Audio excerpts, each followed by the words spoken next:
Hello बच्चों, आज हम लोग एक शानदार कहानी को पढ़ेंगे, शानदार जीवनी को पढ़ेंगे। हॉकी का जादूगर कहे जाने वाले मेजर ध्यानचंद के बारे में पूरी डिटेल से पढ़ेंगे। अगर आप अभी तक हमारे चैनल पर पहली बार जुड़े हैं तो आप हमारे चैनल को सब्सक्राइब करें और पूरी मतलब कि जब तक ये क्लास चलेगी तब तक इस क्लास में आप बने रहिए और एक एक पॉइंट आप समझिए। सुनिए क्या कहना चाहता है, समझे ना। कहता है कि खेल के मैदान में धक्का मुक्की और नोक झोंक की घटनाएं होती रहती है। मतलब कि खेल का मैदान होगा तो वहाँ धक्का मुक्की नोक झोंक होवे करेगा, समझे। खेल में तो ये सब चलता है, जिन दिनों हम खेला करते थे उन दिनों भी यह सब चलता था। ये सब मेजर ध्यानचंद कहते हैं कि खेल के मैदान में धक्का मुक्की नोक झोंक तो होते रहते हैं। जिस दिन हम खेलते थे उस दिन ये सब तो चलता था, ये सब चलता था। कहता है कि सन 1933 की बात है। उन दिनों में पंजाब रेजिमेंट की ओर से खेला करता था। 1933 ईस्वी में बताइए, मेजर ध्यानचंद पंजाब रेजिमेंट की ओर से खेला करता था। एक दिन पंजाब रेजिमेंट और सैंपर्स एंड माइनस टीम के बीच मुकाबला हो रहा था। माइनस टीम के खिलाड़ी, अब देखिए मुकाबला हो रहा था और आगे सुनिए।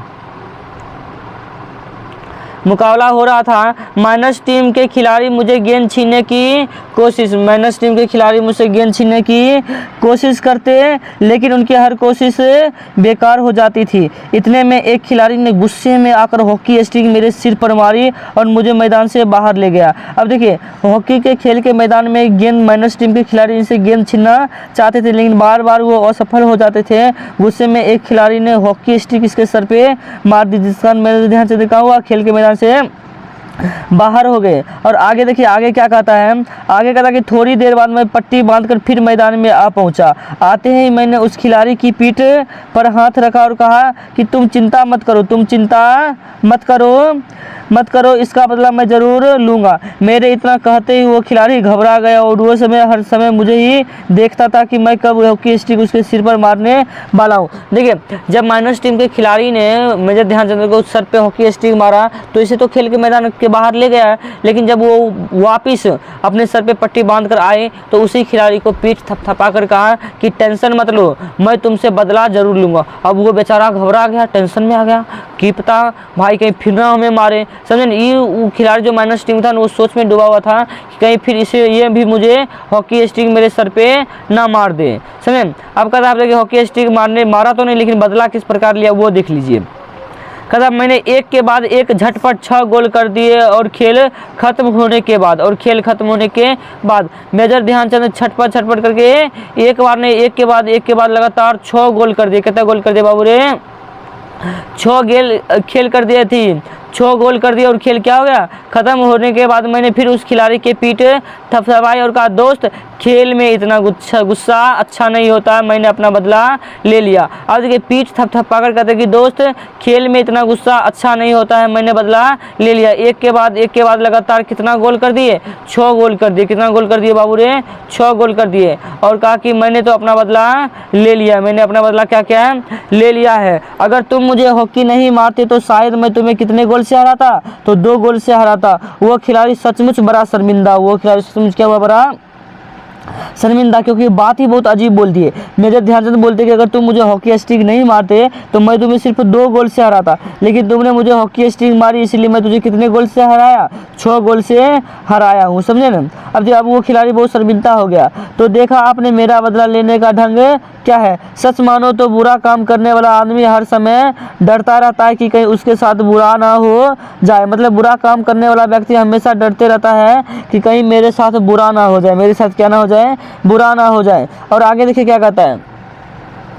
कहता आज मैं जहाँ भी जाता हूँ बच्चे व बूढ़े मुझे घेर लेते हैं और मुझसे मेरी सफलता का राज पूछते हैं, जानना चाहते हैं कि मेरे पास सफलता का कोई गुरु मंत्र तो नहीं है। मतलब कि मेजर ध्यानचंद कहते हैं कि मेरे पास सफलता का कोई गुरु मंत्र नहीं है, लेकिन कुछ बात बताते हैं। सुनिए क्या कहता है। कहता हर किसी से कहता हूँ कि लगन, साधना और खेल की भावना से सफलता के सबसे बड़े मंत्र है। मतलब कि सफलता के सबसे बड़े मंत्र क्या है? लगन, साधना और खेल के प्रति भावना ही क्या है?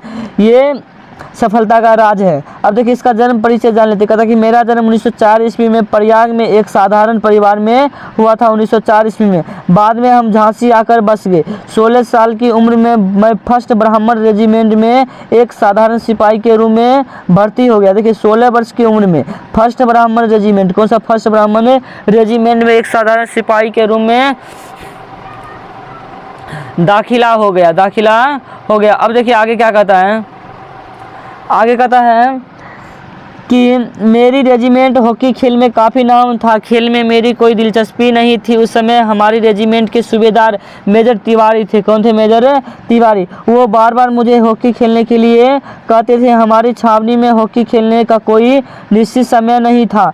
सैनिक जब चाहे तब मैदान में पहुंच जाते थे और अभ्यास करना शुरू करते थे। मैं तब नौसिखिया खिलाड़ी था। मतलब कहता कि मेरे सिपाही रेजिमेंट जो था ना, फर्स्ट ब्राह्मण रेजिमेंट, उसमें हॉकी खेलने का कोई समय सारणी निश्चित नहीं था। जब मन होता है तब खेलने लगते थे, समझे ना। अभी वो नौसिखिया खिलाड़ी है। मेजर तिवारी जो थे, सूबेदार मेजर तिवारी, वो हमेशा उसको उकसाते थे कि आप हॉकी खेलिए, बहुत अच्छा खेलिएगा, बहुत अच्छा खेलिएगा। अब कहता कि जैसे जैसे मेरे खेल में निखार आता गया वैसे वैसे मुझे तरक्की भी मिलती गई। सन 1936 ईस्वी में बर्लिन ओलंपिक में मुझे कप्तान बनाया गया। कब कप्तान बनाया गया? 1936 ईस्वी में बर्लिन ओलंपिक का कप्तान बनाया गया। उस समय मैं सेना में लांस नायक पद पे था। कौन सा पद पे था बाबू रे? लांस नायक पद पे था। बर्लिन ओलंपिक में लोगों ने मेरे हॉकी खेलने के ढंग से इतने प्रभावित हुए कि मुझे हॉकी का जादूगर कहने शुरू कर दिया। मतलब कि बर्लिन ओलंपिक में इतना शानदार खेला, इतना शानदार खेला कि लोगों ने इसे हॉकी का जादूगर कहने लगा। क्या कहने लगा? हॉकी का जादूगर कहना शुरू कर दिया। इसका मतलब यह नहीं कि सारे गोल मैं ही करता था। इसका मतलब ये नहीं कि सारे गोल मैं ही करता था, लेकिन हमेशा यह कोशिश करता कि मेरे गेंद को गोल के पास ले जाकर अपने किसी साथी खिलाड़ी को दे दूं ताकि उसे गोल करने का श्रेय मिल जाए। अपनी इसी खेल की भावना के कारण